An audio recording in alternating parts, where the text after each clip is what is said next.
안녕하세요. 이번에는요, 수많이 자료를 활용해서 여러분이 내신에 따라 학종으로 어디 대학에 갈 수 있는지 분석하는 방법을 알려드리려고 해요. 자, 일단 대학이 인서울에 대략적으로 이런 식으로 있습니다. 이것보다 물론 더 많아요. 하지만 대표적인 학지만 가져온 거고요. 근데 오늘 내가 예시를 들어서 설명할 대학은요, 바로 숭실대예요. 자, 숭실대는요, 서울에서 중위권 혹은 중하위권 정도의 대학이고, 어떻게 분석할지 수많이 자료를 통해서 알아볼게요. 자, 여러분이 볼 수 있는 자료는 다음과 같을 거예요. 단과대가 굉장히 많은데 우린 여기서 또 IT 대학에 대해서 보도록 할게요. 왜냐? 숭실대가 IT가 좋거든요. 숭실대에서 거의 제일 좋은 과예요. 이런 정보를 볼 수 있는데요, 여기서 우리가 특히나 눈에 띄게 봐야 할 정보는 뭐냐면요, 1단계 합격자의 주요 교과 평균과 최종 합격자의 주요 교과 평균이 크게 나지 않는다는 점이에요. 이것이 말해주는 정보가 뭘까요? 바로 그만큼 면접의 비중이 크다는 거겠죠. 자, 그럼 결국에 우리한테 진짜 중요한 건 뭐냐면요, 1단계 합격자의 주요 교과 평균이에요. 왜냐? 여기 안에만 들면은 면접으로 비빌 수 있다는 거니까요. 자, 근데 여기서 하나 우리가 조심할 점이 있어요. 내 내신은 2.5인데 그럼 나는 무조건 웬만하면 되겠네 라고 생각을 할 수가 없다고요. 왜냐? 사실 여기에는요, 수많은 고등학교들이 들어가 있는 거예요. 조금 상위권 대학으로 올라가서 거기에는 외고나 과고 학생들도 많을 거거든요. 사실 외고나 과고 학생들은 일반고 학생보다 내신이 조금 좋지 않아도 학교를 들어올 수 있잖아요. 아무튼 그런 걸 우리가 조금 감안해서 봐줘야 한다. 근데 이게 얼만큼 어떻게 판단을 해야 되는지 굉장히 어렵죠. 바로 이때 가장 좋은 참고 자료가 뭐냐면요, 우리 학교에서 작년, 재작년 선배들이 어디 학교를 내신 몇으로 갔냐, 이거를 알아보는 거예요. 우리 학교에 대한 가장 객관적인 정보가 되는 거니까요. 자, 그럼 이제 다음 정보들로 가볼게요. 자, 다음에 볼 거는요, 학종을 합격하는 데 있어서 가장 중요한 8가지 요소들이에요. 자, 첫 번째 내신 평균, 두 번째 학교별 내신 평균이에요. 자, 내신 평균은 말 그대로 내신을 갖다가 우리가 평균을 낸 건데요, 두 번째 학교별 내신 평균이 진짜 중요한 친구예요. 왜 그러냐? 우리가 이제 알다시피 학교별로 1학년, 2학년, 3학년 내신을 얼마나 반영하냐, 이게 다 다르거든요. 그래서 사실 우리가 어떤 학교를 쓸 때 있어서 가장 중요하게 봐줘야 될 거는 바로 저 학교별 내신 평균이에요. 자, 그 다음 세 번째는 생기부 페이지 수예요. 자, 물론 생기부 페이지 수 많으면 많다고 좋은 건 아니지만 그렇다고 적은 건 조금 그래. 이것도 역시나 충분한 양이 필요합니다. 자, 네 번째 동아리 활동. 자, 요즘 학종에 있어서 동아리 활동은 거의 필수예요. 필수. 없으면 조금 힘들어요. 자, 근데 여기서 조금 우리가 알아둬야 될 게 뭐냐면은 그 동아리에서 어떤 활동을 했는지 또 어떤 실적을 냈는지가 중요한 거다라는 점 기억을 좀 해두시기 바래요.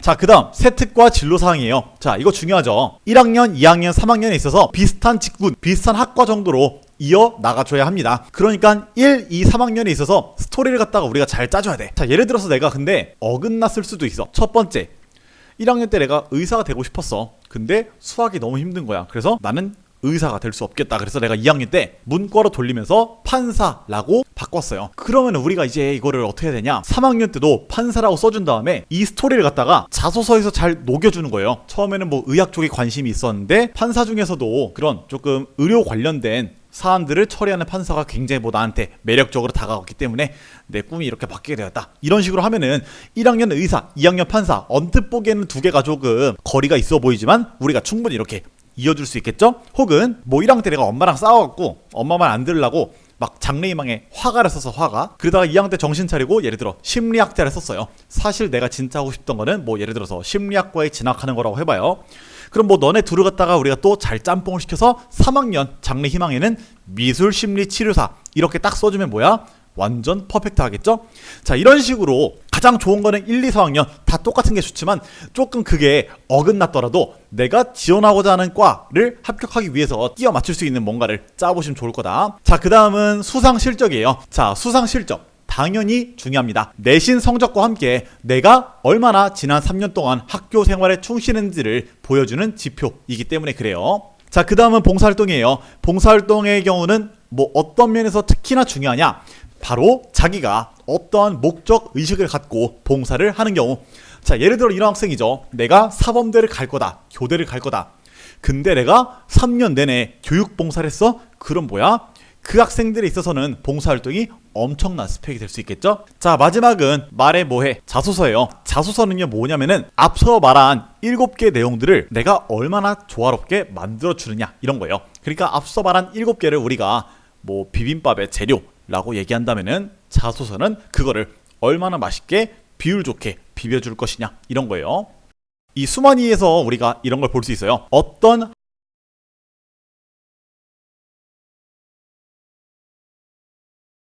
어땠는지 이런 거예요. 이거 말고도 조금 특이사항 같은 것도 우리가 볼 수 있으니까 그런 것도 참고해 볼 수 있어요. 이 사례들을 가지고 어떤 식으로 이용을 하는지 한번 예시를 3개를 들어서 설명을 해볼게요.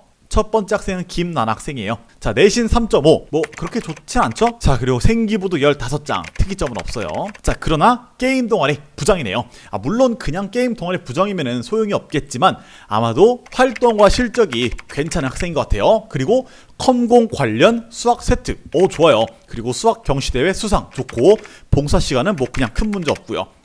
자, 이 학생을 보고 먼저 평가를 해보자면은 내신과 생기부에서는 그닥 그렇게 무기가 될 만한 게 없지만 다른 스펙들이 굉장히 좋은 친구죠. 자, 근데 이 학생이 컴퓨터 학부에 지원하고 싶어서 내가 아까 봤던 자료들 중에서 컴퓨터 학부에 뭐 작년에 합격했던 학생들의 정보를 3개를 이렇게 긁어봤어요. 자, 첫 번째 학생 평균 일반 내신 5. 내신은 내가 더 좋네. 생기부 18페이지. 나랑 이것도 큰 차이 없어. 근데 이 학생은 어떻게 붙었지? 라는 생각을 하면서 아래를 보니까 스펙이 어때요? 미쳤어. 나는 해봤자 좀 동아리 부장 이런 건데 이 학생 딥러닝, 머신러닝, 알고리즘 어때요? 스펙이 조금 어마어마하죠. 그럼 내신이 딸려도 이 정도 스펙이 되면은 붙을 수 있구나 라고 우리가 생각을 해볼 수 있겠죠. 그 다음 학생 보면은 자, 이 학생은 스펙은 나보다 후진 것 같은데 내신이랑 생기부가 좀 더 훨씬 좋네.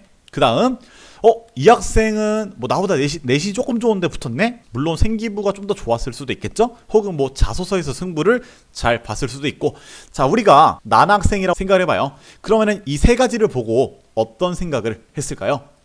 내가 이 3명이랑 조금 비교를 해봤을 때 내신도 더 올리면 좋겠고 스펙을 좀 더 쌓아주면은 충분히 내가 합격을 해볼 수 있겠죠. 자, 이런 난학생과 같이 스펙에서 강점이 있는 친구들은요 자소서에서 승부를 보는 게 중요하다는 점 하나만 더 얘기를 해줄게요. 자, 그 다음 학생은 김뚜비 학생이에요. 이 학생도 먼저 스펙 평가 들어가 볼게요. 자, 문과 3.0 그렇게 좋진 않고요. 생기부 13장 이것도 별로야. 근데 동아리도 안 했어. 큰일이죠. 자, 근데 나머지를 보니까 영어 세특 다수, 영어 경시대회 상장, 영어 교육 봉사 나머지는 굉장히 괜찮아요. 근데 예를 들어서 이 학생이 2학년을 마친 학생이라고 가정을 해볼게요. 자, 이 학생도 마찬가지로 자신의 꿈을 키우면서 합격했던 학생들의 정보들을 끌어와 봤어요. 첫 번째 평균 일반 내신 2.4 생기부 22페이지. 나보다 스펙은 딸리는데 내신이랑 생기부가 조금 갭이 있네. 그럼 내가 이런 갭을 조금 더 남은 한 학기 동안 채워야겠다 라고 생각을 해볼 수 있겠죠. 자, 그 다음 학생은 내신도 나보다 좋고 생기부도 나보다 조금 좋고 근데 이 학생은 또 나랑 스펙이 비슷해. 근데 내가 하지 않은 전공 도서도 열심히 읽어줬네. 그럼 조금 여기서 머리를 맞아야죠. 나보다 내신도 좋고 생기부도 좋고 스펙도 좋아.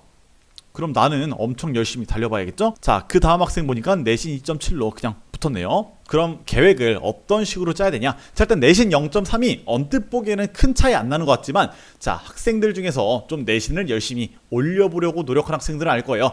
내신이 그렇게 쉽게 안 올라가거든. 0.3 차이라는 게 꽤나 크게 차이가 나는 거예요. 자, 그럼 이 학생은 어떻게 해야 되냐? 먼저 생기부 늘리고 성적도 올릴 수 있으면 올리고 동아리도 웬만하면은 얼른 들어가서 실적을 내는 게 좋겠죠. 그리고 또 전공 도서도 두 번째 학생처럼 열심히 읽어줘야겠고요. 자, 그리고 이런 학생한테 내가 해주고 싶은 얘기가 하나 더 있는데요. 바로 뭐냐면은 가장 상향으로 숭실대를 쓰는 게 좋아 보이고요. 나머지 카드들은 숭실대랑 적어도 같거나 낮은 학교들을 쓰는 게 수시 6패를 면하는 길이지 않을까 싶어요. 자, 내가 지금까지 어떤 식으로 작년에 합격한 학생들의 정보를 가지고 계획을 짜볼 수 있는지 예시를 좀 보여줬어요. 자, 여러분들도 자기 자신의 스펙을 쫙 정리를 해보고 수만이 가서 하나씩 비교하면서 자신의 스펙이 어느 정도인지 객관적으로 판단해보고 지금부터 어떤 식으로 준비를 해 나갈지 잘 계획을 세워서 성공적인 입시 이뤄보실 수 있을 거예요. 자, 그럼 저는 여기까지 할게요. 감사합니다.